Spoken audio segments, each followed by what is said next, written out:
Hey, this is Julia Rebecca Myron, aka The Messy Meditator, and this is the Messy Meditator podcast, where I'll be getting into the topics of mindfulness, messiness, and life. So let's get into it. In today's episode, I sat down with Chris Grosso, who I've been following on Instagram for a few years, and I think I discovered him through Dharma Punks. And if you're not familiar with that, look it up. It's very cool. Chris has a very punk rock metal vibe, which defies the typical image of a spiritual seeker and a spiritual teacher. Although that is changing more these days, thank God. I think thanks to people like Chris. But even though it defies the conventional image, I think he embodies a spiritual seeker and a spiritual teacher much more than the people who fit the image. Chris Grosso is a public speaker, writer, musician, and author of several books, including Indie Spiritualist, Everything Mind, and Dead Set on Living. He also wrote Necessary Death and the children's book, I Love Drums, with Mark O'Connell of Taking Back Sunday. His writing appears in Revolver magazine, Fangoria, and Huffington Post. He has spoken and performed at major events including Wanderlust Festival, Celebrate Your Life, Yoga Journal Conference, Sedona World Wisdom Days, and Kripalu. Chris is deeply committed to helping those healing from addiction and working with hospice, Alzheimer's, and dementia patients. He speaks and leads groups in detox centers, yoga studios, rehabs, youth centers, hospitals, and festivals worldwide. He's a member of the Evolutionary Leaders, and he also hosts the Indie Spiritualist podcast. Through interviews and raw storytelling, the Indie Spiritualist podcast shares insights from artists, musicians, yogis, skateboarders, actors, and spiritual teachers. It's an open invitation to spiritual exploration, welcoming all perspectives. Chris Grosso, thank you so much for being here. Julia, thank you so much for having me. So before we even get into anything, I like to ask a question that I ask people that I work with, which is one word for how you're feeling right now. I was going to say overwhelmed, but that's why I'm sitting with this for a minute, because I don't think that's entirely accurate. God, it's so much. I don't know that I could put it into one word. Let's say I'm happy to be here. I don't know. Cool. It's been a very long day and literally a photo finish to getting to this recording. But I like that. Present. Here we are. Cool. Nice. Yeah. Well, I have followed you on Instagram for a few years now. I don't even remember how I found your page, but I was like, this guy's cool. Like, you're just very real. And I appreciate that. Thanks. So I'm curious, you're very much into the whole recovery scene and community and work and all of that. And so what came first for you, learning how to meditate or recovery, or did they come together? Yeah, it was kind of in a way, simultaneous thing. I had gone through my first detox and rehab, over 20 years ago, and started my recovery journey thereafter. And I was about 14 months sober at the time. And this was in 2005-ish, I think. That's somewhere back then. And I'd gone to Rome, and it was my birthday. And I remember thinking, oh, I haven't drank for like 14 months. I'm good. I can have one. And I was wildly incorrect on that. However, that relapse precipitated me, once I came back through that and getting myself back together, I went to school to start a drug and alcohol recovery counselor program. And it was there that I met the person who ran the program, but was also my academic advisor. And she was the one who kind of like basically turned me on to spirituality in general. And I staggered and stumbled my way onto the path. And it was through that I kind of taught myself how to meditate, and then started learning different, modalities from different teachers and lineages and traditions. And Yeah, so it really kind of goes hand in hand for me. Yeah. Actually, I will say one thing to add to that. It hit me as I started learning more about spirituality, especially Eastern philosophy, that I was meditating and practicing mindfulness in certain ways. I just didn't have the context to recognize it prior to that. Yeah. When I was listening to like cyclical drone doom music and I was just completely immersed and present in that. I might not have been sitting in like a half lotus on a Zafu, but I was still very much meditative. And but anyways, yeah, I got the context for it in the early 2000s. Hmm. I love live music. And so when I'm at a show, I find it so meditative sometimes because you're just Yeah. so present and like taking everything in. And so I love Yeah. that you made that point. Yeah, I wrote in my first book, Indie Spiritualist, I believe.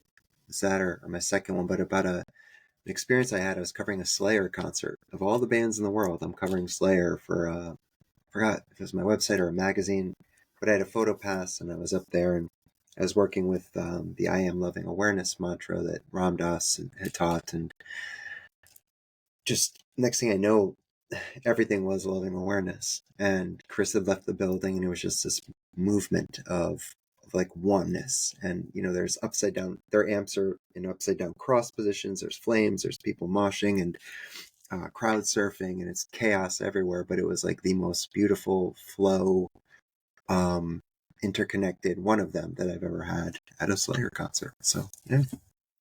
Okay, I'm gonna refrain from starting to geek out on music with you. I love geeking out on music, but Yeah. I just started reading your book, Dead Set on Living, Oh, nice. making the difficult but beautiful journey from fucking up to waking up.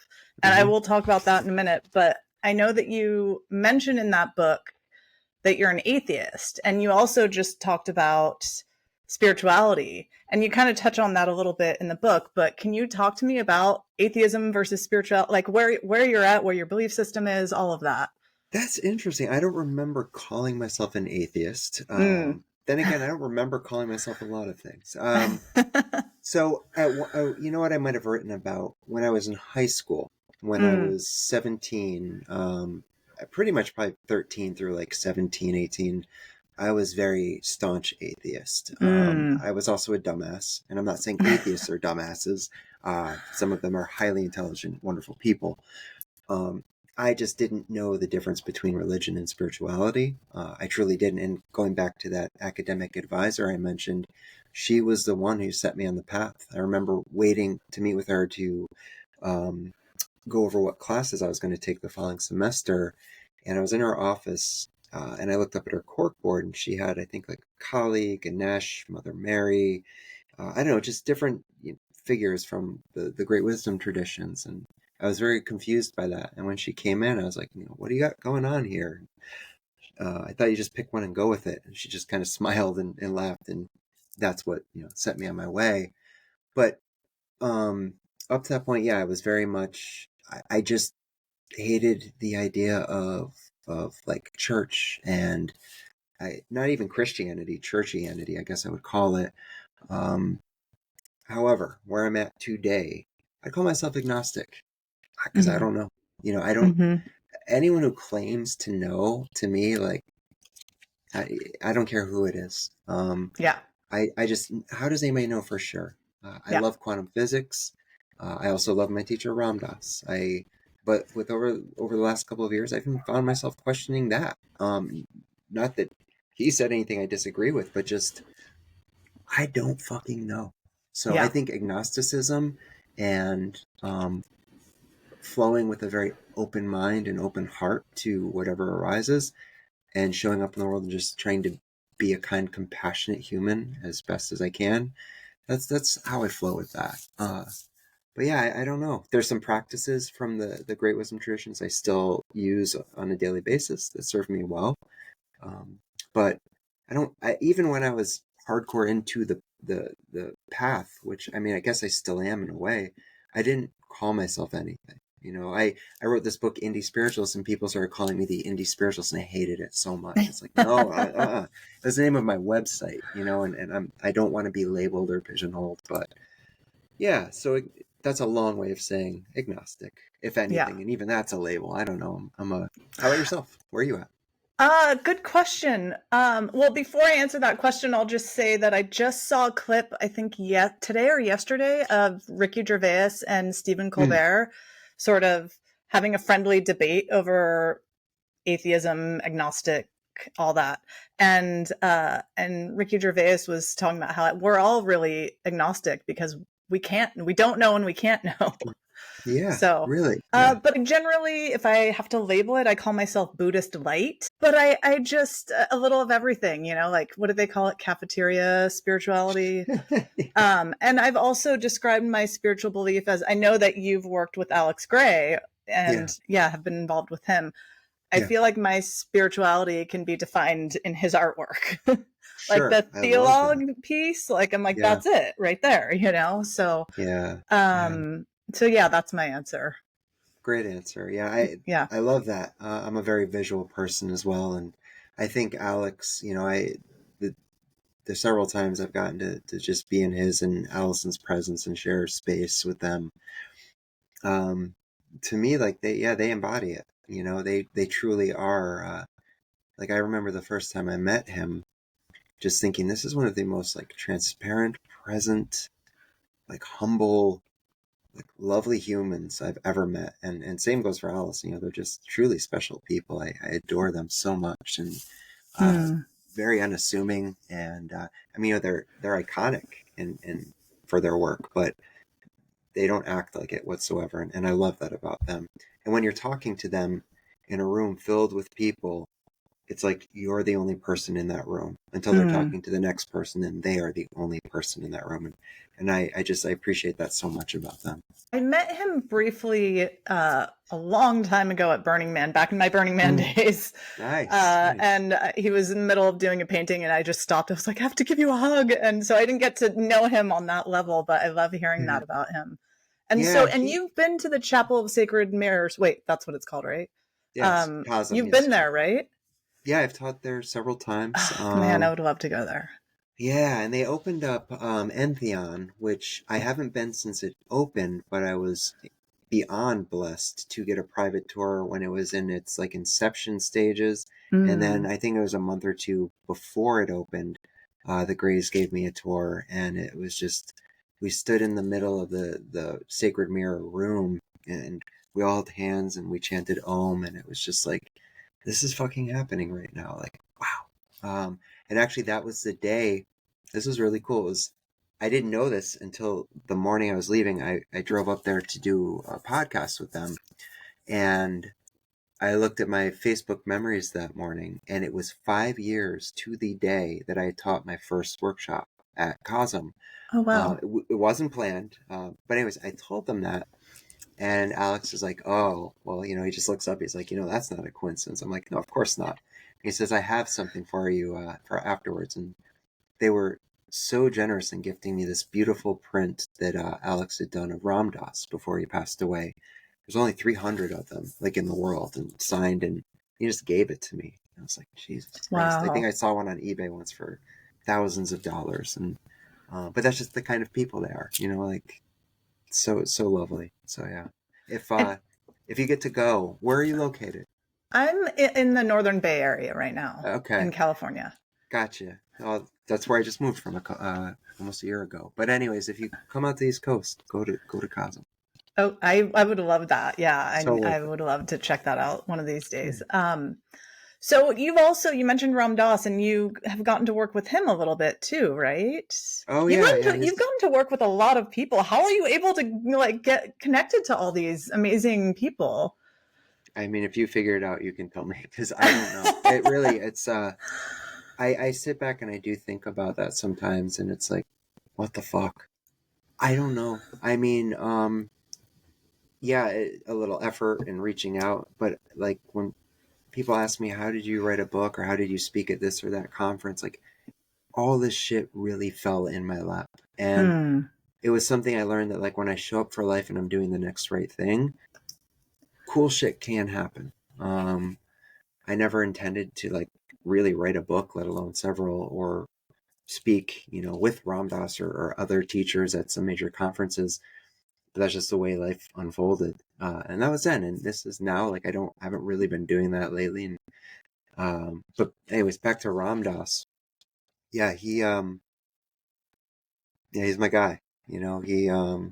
I'd interviewed him when Polishing the Mirror was coming out for a friend's website. I did a guest podcast for her website, and we just really clicked. And a few months later, Raghu Marcus, who runs the Love Serve Remember Foundation, which is Ram Dass's foundation, reached out and had asked me if I'd ever thought of doing my own podcast. And I was like, no. He's like, well, we're starting a network, and we'd like to have you do a podcast. And that's just like the way things have tended to unfold for me in life. So yeah, so I started doing the podcast with them like 10 years ago, and it was one of the original 9, which was just, I still have the picture on my phone. It's like me and Ram Dass and Sharon Salzberg and Jack Cornfield, Krishna Das, like all these my teachers, and then me, and I'm like, wow, like, yeah, That's amazing.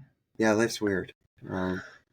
Well, and I feel like, it sounds like, and you kind of touched on this, that when you are living in a more aligned way within integrity, things start to, that probably wasn't happening when you were in the middle of a relapse. It was, that was happening when you were like living, Yeah, no, middle of a relapse. I was waking up in a jail cell or, like a psych hospital. So no, it certainly wasn't happening during those times. But even today, I mean, like my life is probably the best it's ever been. I love And it's that. weird. I've never been so far removed from writing. I still do the podcast, but yeah, I've been like kind of loosely working on a book for the last 2 years. It's taken several iterations, and I just had a call with my literary agent and editor last week, and we're just kind of like checking in on it and tossing things back and forth. But maybe that book will get written, maybe it won't. I don't know if that part of my life is behind me or not. Mm-hmm. It's like I work a formal job now, and I love what I do, and yeah, You're I doing don't know. addiction counseling now, right? No, so I Oh. did get, I was working in the addiction field, and I went and got my recovery coach certification, which was an interesting experience. But I'm working as a case manager doing supportive housing case management. So Mm. I certainly do work with people that are struggling with addiction, but it's homelessness, HIV and AIDS, all the mental health stuff. Mm. Actually, my first day there, I was there for like an hour, and my supervisor had asked my first client, who I met pretty much 10 minutes after I walked in. She's like, he has court this morning. We're going to go fight an eviction. Do you want to come or stay and do your onboarding? And I was like, okay, let's go to court. So we went to court, and luckily got the eviction overturned. And he was a really lovely guy. Got to know him, not a lot, obviously, but we talked about music, talked about his family. I show up for work the next day. My supervisor's in tears, and he overdosed that night from fentanyl, smoking crack. Oh, And yeah, that was my first 24 hours. But wow. that's like where I work now, and I know I'm absolutely supposed to be there, like in the Mm. trenches, and that's where my heart feels called. I mean, even when I was writing, speaking, I would still take time to go to, whether it was jails or detoxes, and just share whatever message of hope that I could, because there's, until our last breath, I do believe there's hope, which it's a hard thing these days in this world we live in. Yeah. But um, So speaking of last breath, I saw in your bio that you also worked in hospice, right? Is that yeah, right?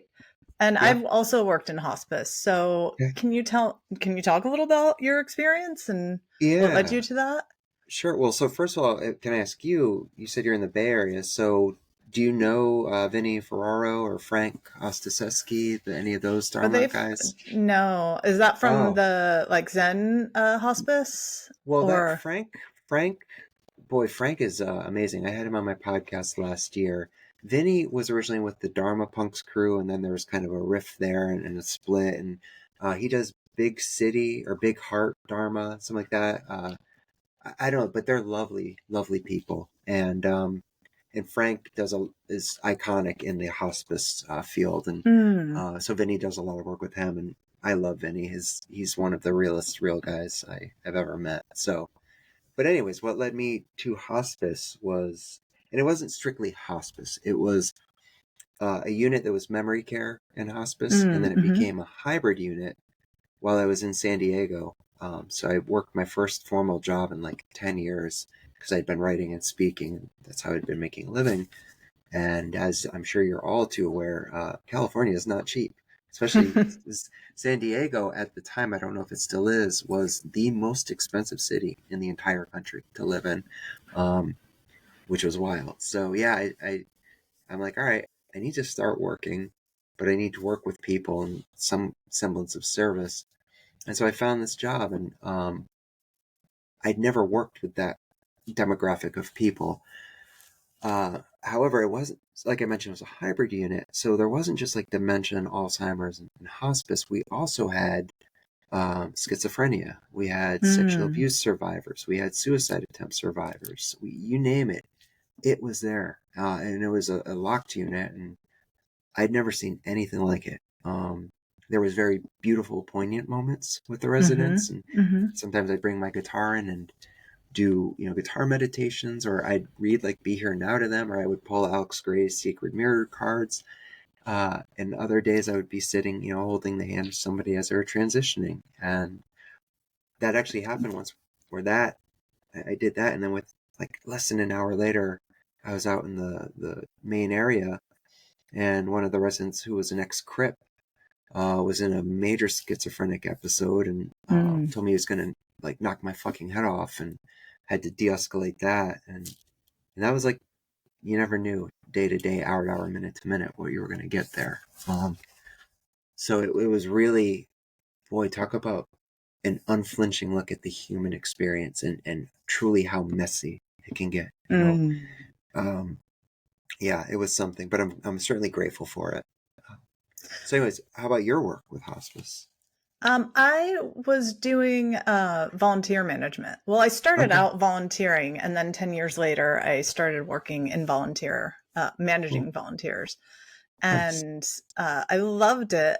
And every time I leave hospice, I feel like I'm not done with it, because I just think that it's just so special to share that experience. You only have one death, Mm, and to yes, be able yeah, to experience that journey with someone is such an honor. And just some of the connections that I made, it was really a beautiful experience. So, yeah, yeah. yeah.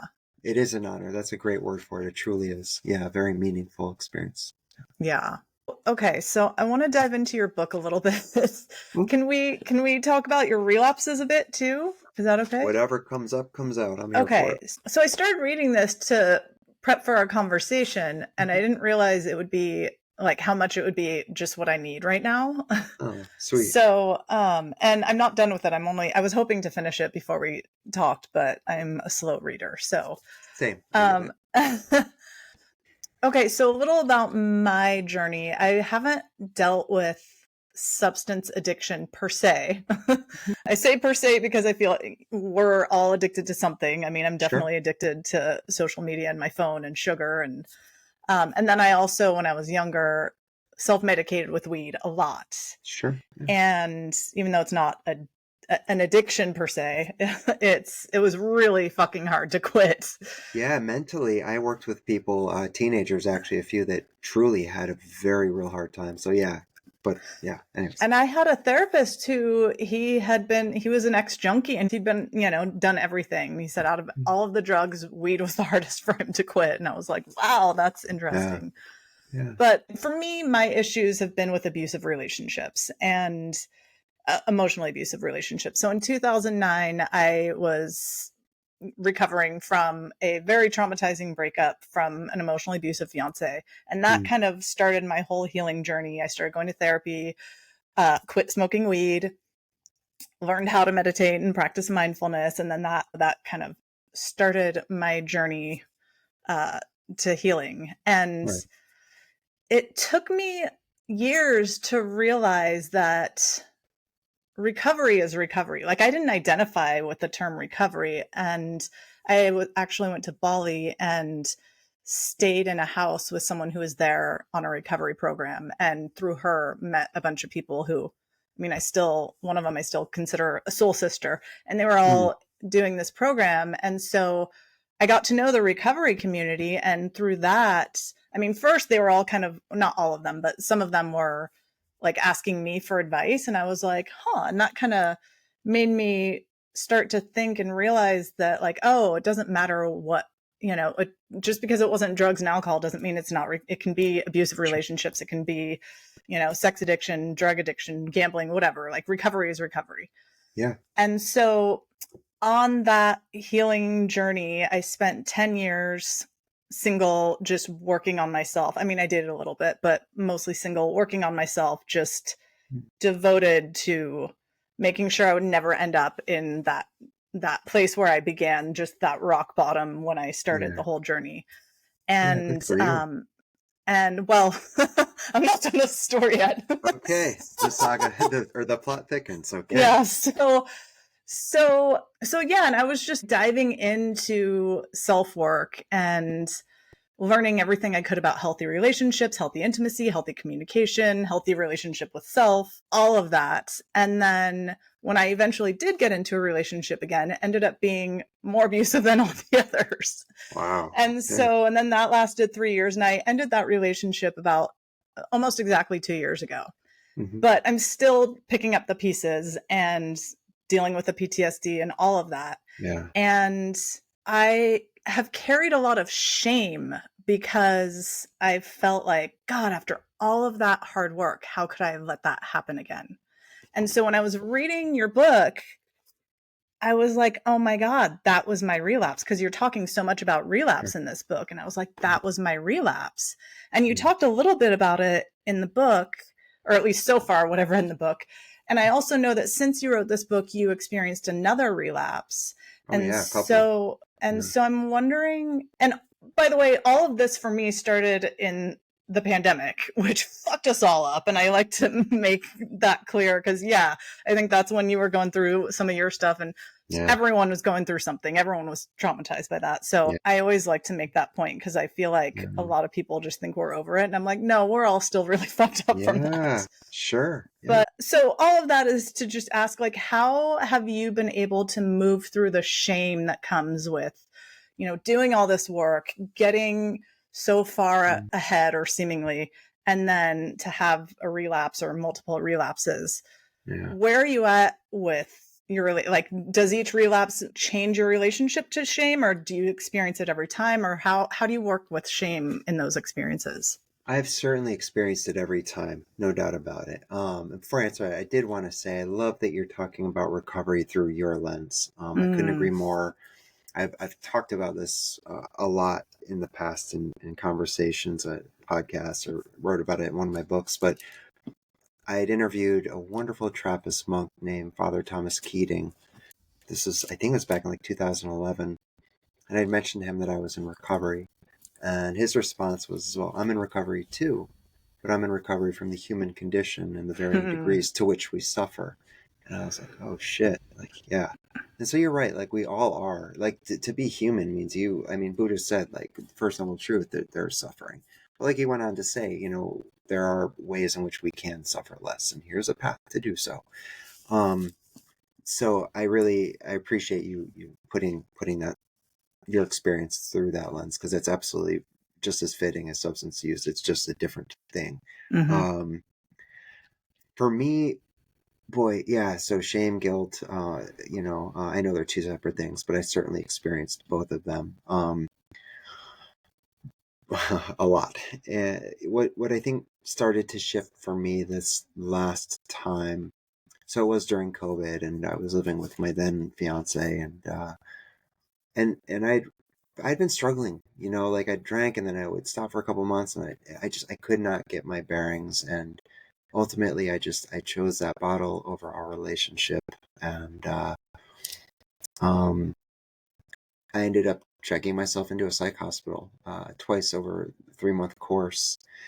It was like 2 or 3 in the morning, both times. And I'd stayed in the apartment we were both living in. She moved out, which that was not smart, for me to do. But I've lived with suicidal ideations for probably the better part of my life since I was a teenager. I've had a couple attempts when I was younger. There were more cries for help, but this was the first time in like 20 years where I was like really considering ending things. And but there's still a little something in there that was like, not yet. And so I went in the first time for 14 days.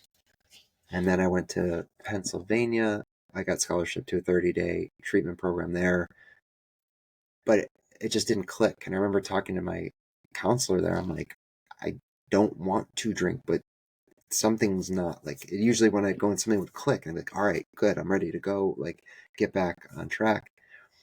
When I left there, I got back to the apartment, and within 5 minutes, I was, at the liquor store again, and that set me off a 2-3 week bender. Another call, ended up back at the same psychiatric hospital. And that's where I was diagnosed with, I know I have depression, but I had major depressive disorder, treatment resistant, and PTSD. And it was at that point, there was a team of 5 psychiatrists, and they're like, we want to start you on, or we're going to give you 3 rounds of oral ketamine. And I was like, whatever. Like, I don't give a fuck anymore. Like, I hadn't gotten out of bed for 3 days at that point, hadn't eaten, and I just was existing.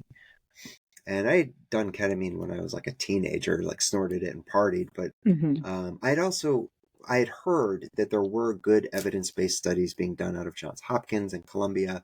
So I'm pretty open-minded. But at that time, I didn't care. So I was like, do whatever you want to do. I remember after the first time they gave it to me, and this was an interesting experience because it wasn't a therapeutic setting. Like, I was on a psych unit, and Mm. there was maybe 20, 25 people, and it was a big round room. And they gave it to me, I drank it, and then I went and sat out in like this chair against a wall. And it's just, it's a psych unit, so it's chaotic. But I felt for the first time in a very, very long time, like a sense of relief from my depression. And Mm.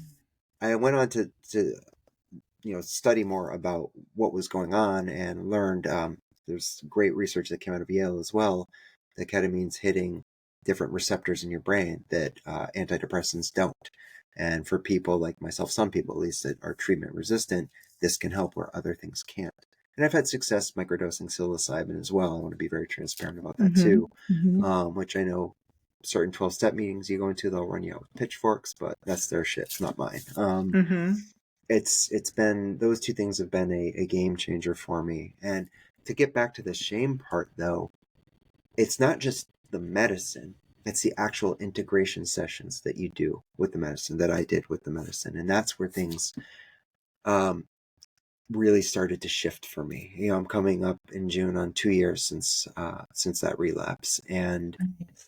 the I I put a lot of hard work into it, but the ketamine experiences I've had, it's like shadow work.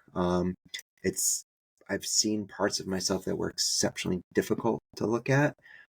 It's also extended me an opportunity to forgive myself for not knowing what I didn't know, or not seeing what I didn't Mm. see, not fully understanding motives, and then the motives underneath the motives. And I'm not trying to make excuses, because there are things I've done in my life I'm fucking ashamed of.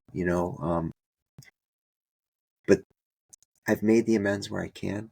Um, I know that I'm an entirely different person today than I was even 2 years ago. And I was different than I was 3 laps before that, and the one before that.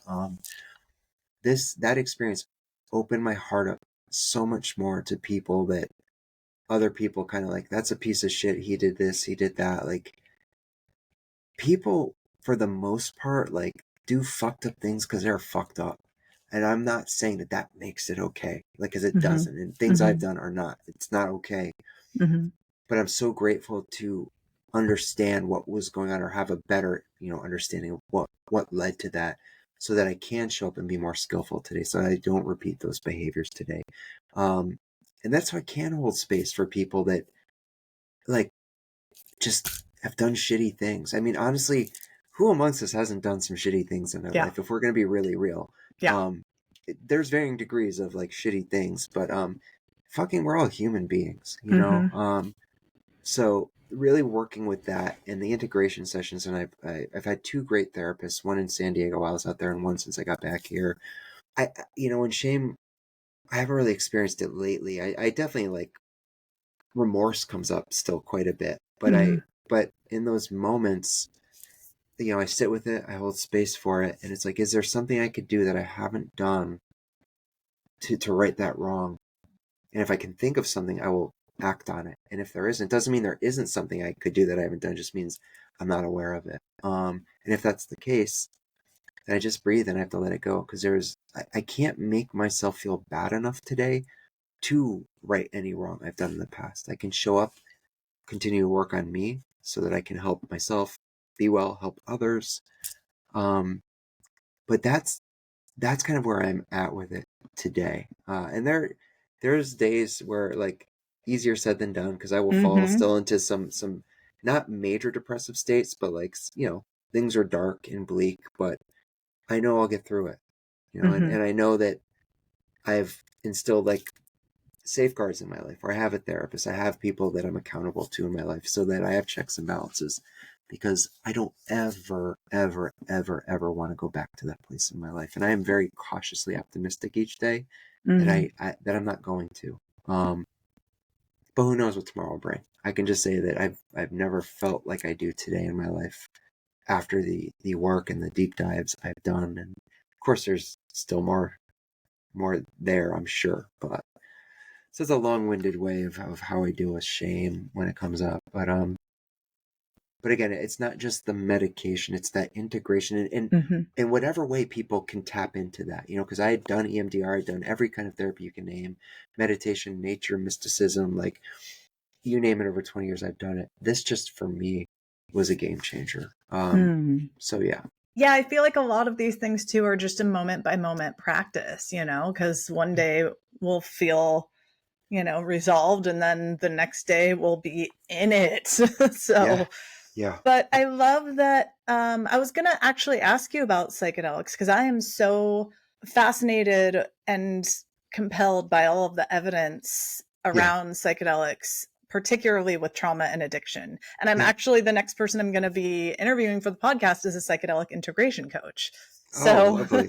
Good yeah. deal. So, and I think that that's such an important point, is that integration is such a big part of it, Yeah. because without the integration, I mean, this isn't, this is very black and white, so it's not quite as black and white as this, but without integration, you're kind of just getting high. That, and yeah. and I feel like that about aha moments, like Sure. just in life. Like, an aha moment is great, but if you're not integrating that aha moment into your life, then it's just like a momentary, like, rush. Yeah. Yeah. So Yeah. you were about to say something, so go ahead. What was I going to say? I absolutely agree with you. Not just, are you not just getting high? For me, it's like some heavy, dark shit comes up, and it's like, what do you do with that? And if you Mm, don't have someone to process it with and integrate it, it's just, you can absolutely do more harm than good. And I do want to say one other thing, is that, you know, upon like the studies I've looked into and read about, one thing is, people, I encourage anyone that's even considering it, do your research, do your homework. It is hmm. absolutely not for everybody. Yeah. People that have, whether it's schizophrenia or borderline personality disorder, Hmm. there are studies that have shown it can have severely adverse effects for those Hmm. individuals. So just please do your homework. Please, like, educate yourself. And that's, I don't like talk. I mean, I've talked about it on podcasts I've been on, but I don't like, I'm not proselytizing it from the rooftops, Hmm. because that Hmm. would be very unskillful of me. Mm. It's had profound effects in my life, and others I've met, incredible. But there's others I've read about where it absolutely hasn't. So it's, there's no one cure all for all beings, and this Yeah. is not a cure all. It's just, help, and aid in my healing process. It was Gabor Mate that actually put it on my radar in the first place, and I respect the Mm. hell out of him. So Yeah.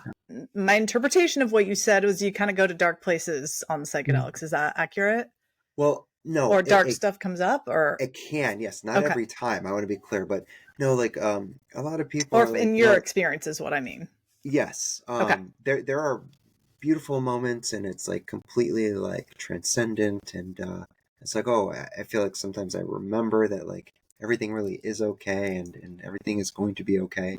But there are some things that have come up, like, I've seen about myself in some experiences, that it's like, oh shit, like talk about shadow work, talk about taking like Mhm. an unflinching look at yourself.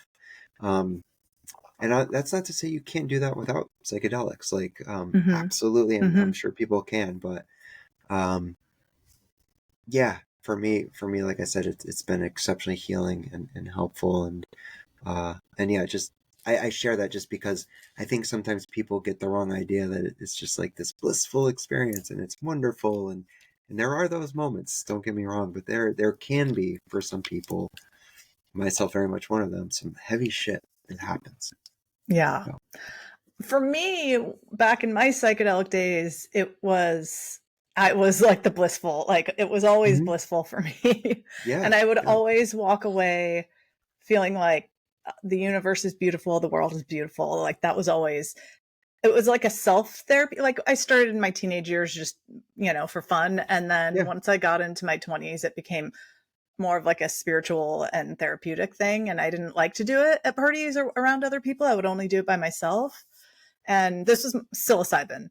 Hmm. Uh, but I never did it in an actual therapeutic environment. And I'd be very curious to experience it that way. But the thing with me is that when I do substances, I'm actually generally very responsible. And so I'm like, I just want a little bit. And so in some ways, I feel like that doesn't get me deep enough in what there Hmm. is to learn because I'm like, okay, all right, I'm going to stop now.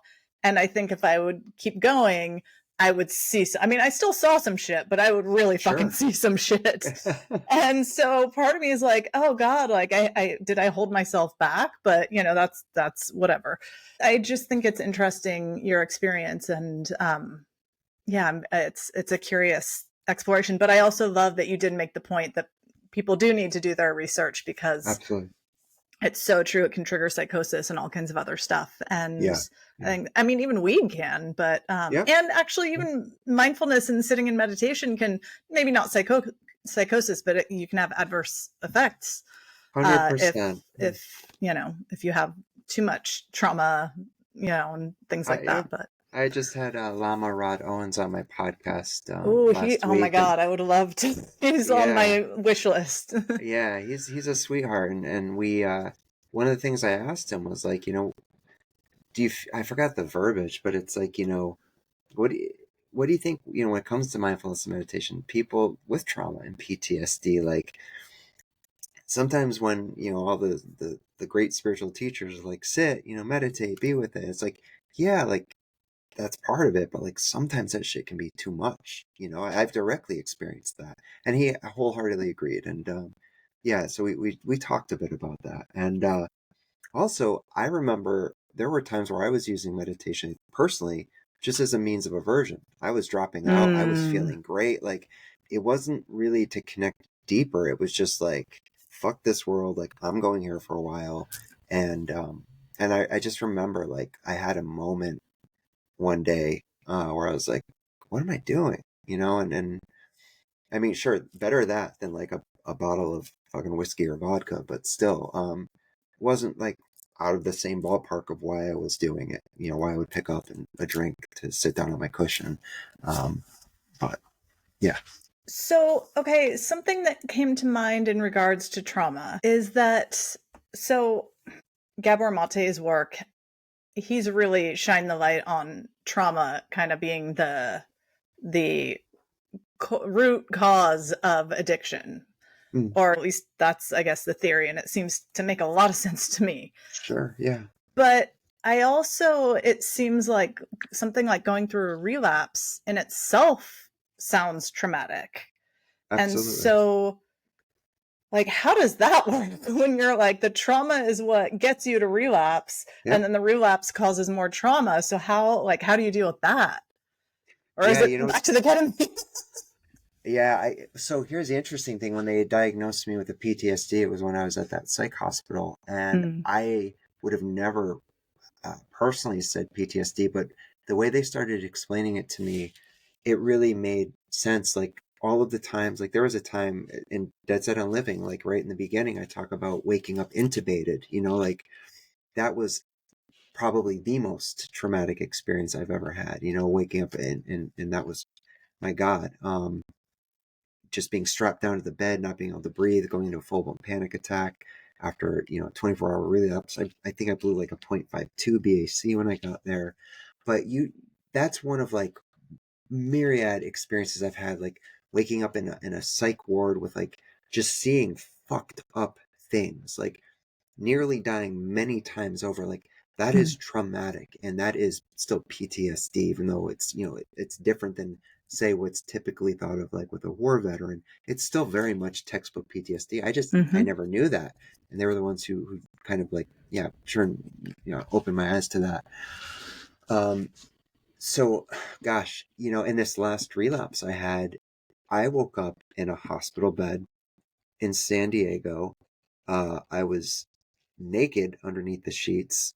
I didn't remember getting there. I was staying in a hotel a friend had put me up in for 3 nights. It was the morning after the third night. So I was about to literally be homeless. A friend out there was trying to help me get into a detox, and there were none available. Um, but yeah, I woke up. They had to get me clothes out of the donation bin. They gave me a cab voucher to get me back to the hotel where they had my stuff. Like my glasses were there. I couldn't see anything because I had my Wow. glasses. My wallet was there. Like that shit is traumatizing. And not only that to me, but traumatizing to other people. Like the maid found me in my bed naked. There was blood all over the floor, broken glass everywhere. They thought there was like a crime scene. Oh my God. Yeah, I don't remember those 3 days at all. Like Wow. I think, yeah, I was like kind of trying to die at that point. Mm. But that experience, and then thank God a bed did open up at a place. It was a 10-day non-medical detox. It was run by volunteers and donations. Wow. And I've never non-medically detoxed, which is very, very not safe. People can have seizures, which I've had in the past. Um, Mm. but that place saved my life. And that Mm. was the last time, I've gone through any kind of hospital or detox for alcohol thus far. And hopefully it will be the last time, one day at a time for the rest of my life. But yeah, that shit's traumatizing. So I guess, yeah, like you said, that all kind of came up when I continued working with therapy, like after I got my shit back on track. And what I did differently was the integration sessions. Like I didn't have those on the psych unit. Once I started doing the ketamine with that, and I was still doing some meetings out there. That's not really my vibe today for the most part. I'll go once in a while for community more than anything. And to be clear, I have such a deep respect and reverence for the 12-step programs. They have saved my life many times over, things I've learned there. But there's also a lot of, I'll use the word dogma, that I don't necessarily jive with there. But I don't knock it because I have friends that still go, and I will Hmm. uh, forever have a huge debt of gratitude to AA and NA and any program that's promoting wellness. But yeah, I just my path's a little bit different today, and it's working really well. And I find I've honestly never felt healthier physically, mentally, emotionally, spiritually. Yeah, it's life's pretty cool today, and I'm I definitely love grateful. that.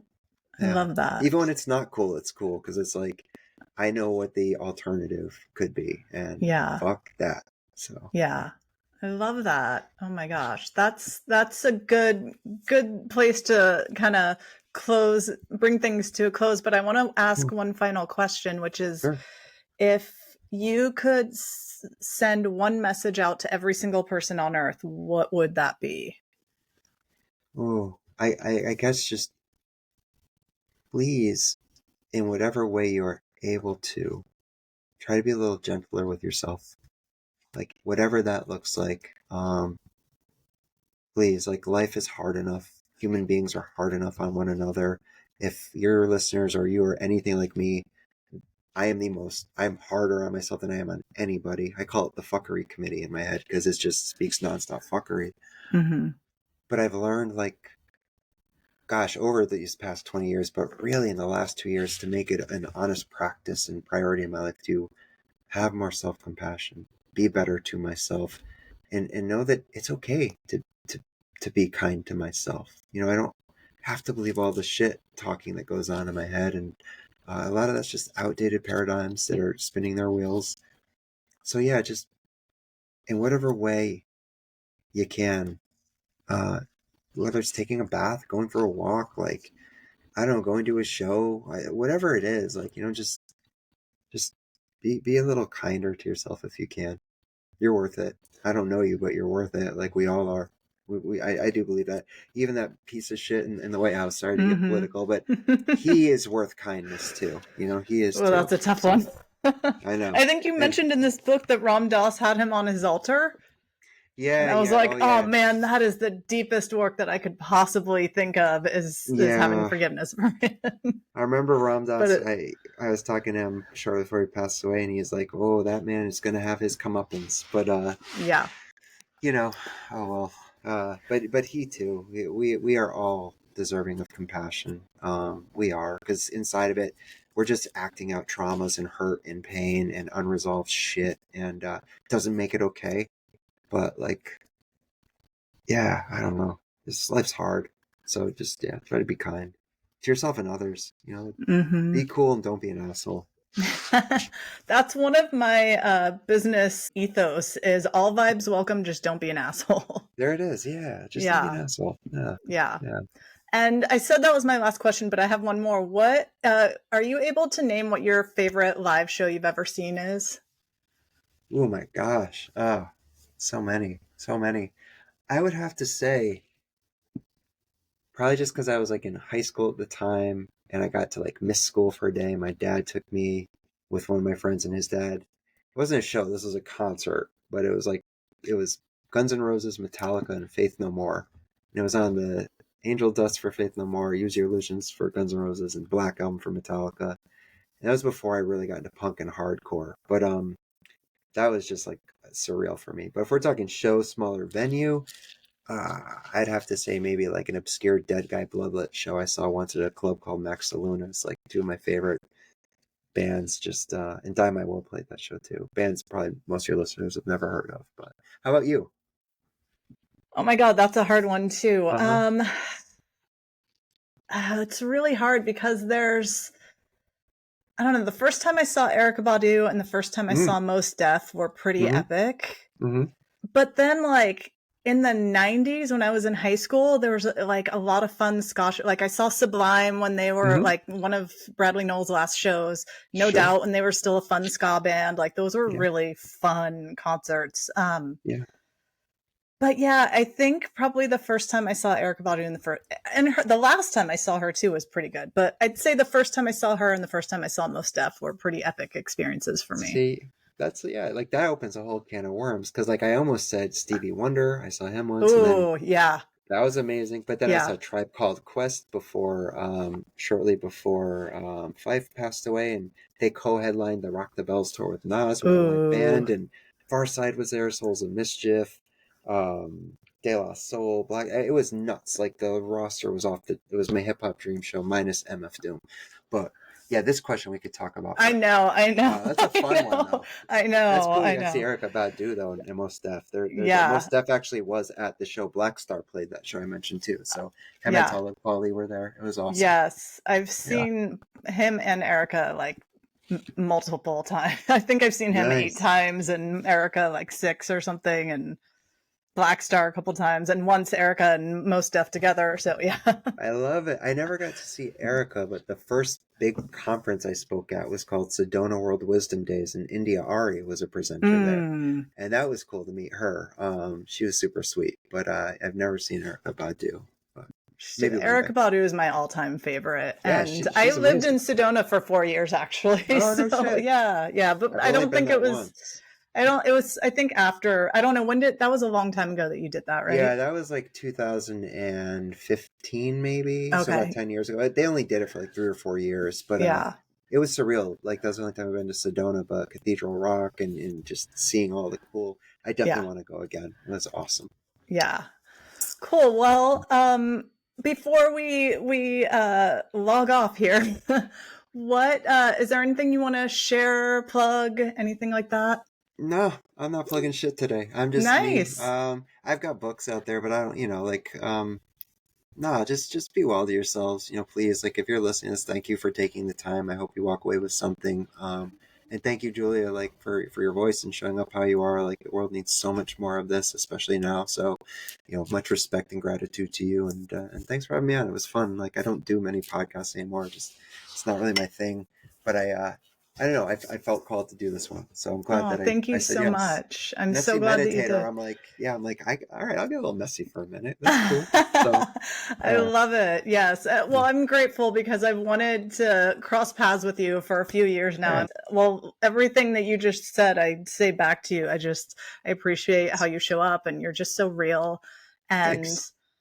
I love also I love juxtapositions, and normally when the image that you get of a spiritual seeker is not like, a dude with tattoos and piercing, or maybe tribal tattoos and man bun, but like not, Yeah, fair. like, and so I just love, it's like, yes, like you don't have to be this image to Yeah. follow these paths. So, Not at all. Not yeah. now more than ever. Like, yeah, just be you Yeah. and listen to your heart and use discernment, of course, but just yeah, like find your people, whoever they are, and just be good to one another, man. Really, like Bill and Ted's Excellent Adventure. Be excellent to one another. Like Yes. real shit right there.